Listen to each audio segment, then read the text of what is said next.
Good evening students, brilliant coaching centre के इस platform पर आप सभी का फिर से स्वागत है।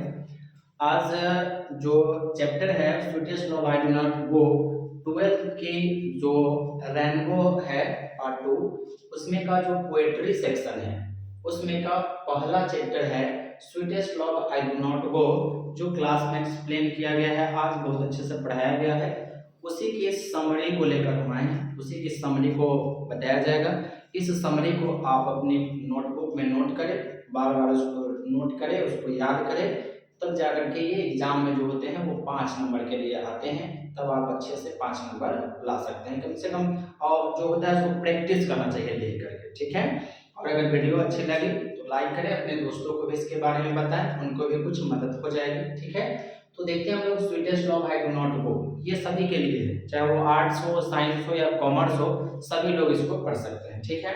तो sweetest love I do not गो जो समरी है वो जॉन डन के द्वारा लिखा गया है। इसमें बताया गया है कि जॉन डन जो होते हैं वो जब जाने लगते हैं तो अपनी प्रियतमा को समझाते हैं, नहीं, उसी के बारे में इसमें दिया हुआ है। तो sweetest love I do not go is a beautiful love poem written by metaphysical poet John Donne. ये जो sweetest love I do not go है यह एक सुंदर लव पोएम यानी कि प्यार वाली कविता है जिसको मेटाफिजिकल पोएट यानी कि आध्यात्मिक कवि जॉन डन ने लिखा है।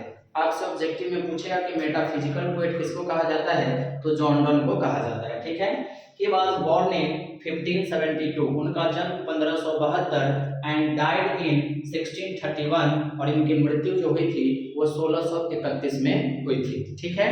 इनका जन्म ऐसे लंदन में हुआ था। आते हैं देखते हैं इन दिस पोएम, इस कविता में the poets loves his beloved very much. इस कविता में जो कवि है वो अपनी प्रियतमा से यानी अपने बिलव्ड से बहुत ज्यादा प्रेम करते हैं। बट वन डे, लेकिन एक दिन, he is going somewhere, लेकिन एक दिन वे कहीं जा रहे होते हैं। somewhere मतलब कहीं, एक दिन वे कहीं जा रहे होते हैं।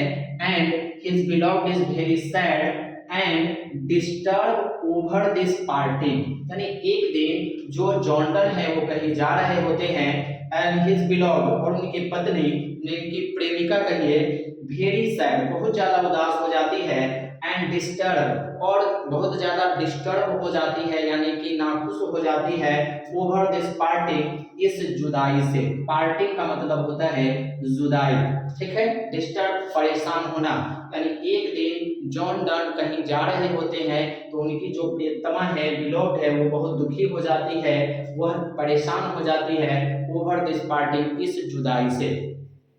He assures, उसके बाद वो भरोसा दिलाते हैं, आश्वासन दिलाते हैं, her that he will return soon just as the sun comes back every morning। वे उन्हें भरोसा दिलाते हैं कि जिस तरह से सूर्य प्रत्येक सुबह वापस आ जाता है, यानी सूर्य शाम में अस्त हो जाता है और फिर आपको सुबह में आ जाता है, तो वे अपनी यात्रा की तुलना वो सन से करते हैं और अपनी प्रेमिका को ये विश्वास दिलाते हैं कि जिस तरह से सूर्य अस्त होकर फिर सुबह आ जाते हैं उसी तरह मैं जाऊंगा और फिर वापस आ जाऊंगा। तो वही है कि एश्योर हर, वो उन्हें भरोसा दिलाते हैं, that he will return soon, कि वे जल्द वापस आएंगे, just as the sun comes back every morning, जिस तरह से सूर्य प्रति सुबह आ जाता है उसी तरह हम भी वापस आएंगे। सो डोंट शेड टीयर्स, इसलिए आंसू मत बहाओ। शेड टीयर्स का मतलब होता है आंसू बहाना। These tears will make him strong and waste his life, कि these tears यानी ये जो आंसू है, make me, these tears will make me weak and strong, नहीं, ये जो आंसू है मुझे कमजोर करते हैं, and waste his life, और मेरी मतलब जो जीवन है, waste my life, यानी कि मेरे जीवन को ये क्या करेंगे, बर्बाद करेंगे। He remains his beloved, उसके बाद वे अपने प्रियतमा को याद दिलाते हैं। रिमेन्स का मतलब होता है याद दिलाना। He remains his beloved that true lover never dies, वे उन्हें याद दिलाते हैं कि जो सच्चे प्रेम होता है वो कभी मरता नहीं है। Only bodies dies, केवल शरीर की मृत्यु होती है। वे अपनी प्रियतमा को बताते हैं कि जो सच्चे प्रेम होता है, जो सच्चा प्रेम होता है वो कभी मरता नहीं है, केवल शरीर की मृत्यु होती है। द सोल रिमेन्स इमोर्टल, जो आत्मा होती है वो हमेशा अमर होती है। And true lover dwells in the soul of lovers, इसलिए जो सच्चा प्रेम होता है वो प्रेमी के हृदय में बसता है।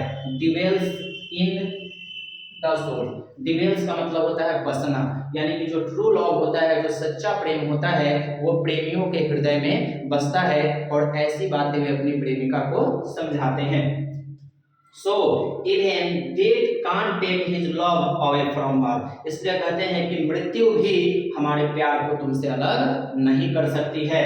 Thus, इस प्रकार the poet expresses his divine love for his beloved and say that love is immortal, इस तरह से, इस प्रकार से कवि जो है अपने ईश्वरीय प्रेम को, जो उनके अंदर अपनी प्रेमिका के प्रति जो प्रेम है उसको व्यक्त करते हैं और कहते हैं कि लव इज इमोर्टल, कि प्रेम जो है वो क्या है, अमर है।